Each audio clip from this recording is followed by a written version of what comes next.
Hello class, today I'll be teaching you how I make a grilled cheese.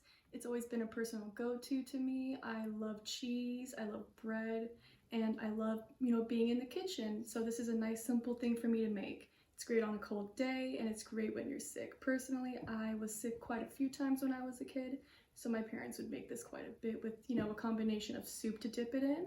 You can use chicken noodle, tomato, even split pea soup is really good to dip this in. And I do recommend always dipping a grilled cheese in a soup because it's just not the same without it.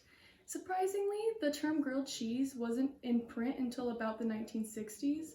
Before that, it was either called a toasted cheese sandwich or a melted cheese sandwich in America, but it has been seen in many different cultures and times, such as the ancient Romans had a very similar recipe to grilled cheese, and the French have had a very, very similar recipe all throughout their existence.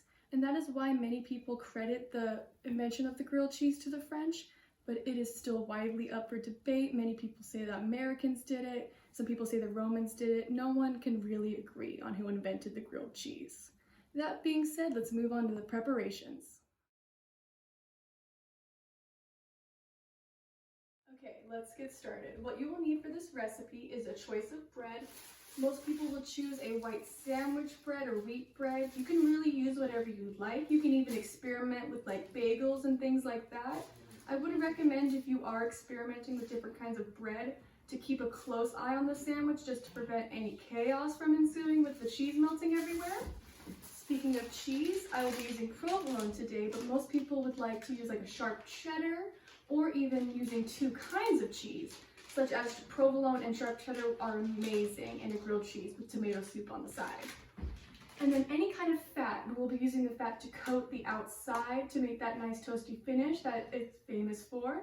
I'm using margarine, but most people will use butter. You can even use a flavored butter such as garlic and herb. So we are just going to start buttering that outside. I'm only going to use a little bit, but you can use pretty much any amount you would like within reason. Just try not to make it too layered on there. Just one nice smooth layer over top. Okay. Get the second piece of bread, and now we are going to load the cheese on there. And you might try to not put the butter on the plate, the butter side I mean, but I would just give up on that. Just go with the flow, if you know what I mean. And I'm going to be putting 3 slices of cheese on here. You can do up to 5, I would recommend. You don't want to put too much cheese because then it will just melt all over the pan and just crust up and make it really hard to clean up after. So just put the 3 parts of the cheese on there. And then the next step is to throw it in the pan.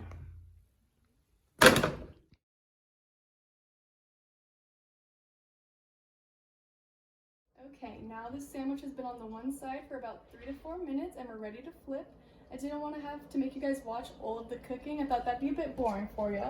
But always remember, any flip is a perfect flip. We're just making a sandwich here. There we go. A little bit burnt, but that is a-okay. Don't judge your sandwich. Okay, and now for the second side, we are going to cover it. You usually would want the pan cover to perfectly fit, but if you are me, you lost it a long time ago, and this one is the only thing you have left. But we are doing this to make sure that cheese is extra melty, and we also don't have to wait a long time to make it melty and risk burning the bread. But this should take only about another 3 to 4 minutes, unless you have the heat higher, which if you do, I would recommend staying close by, because grilled cheese sandwiches do have a tendency to burn very quickly.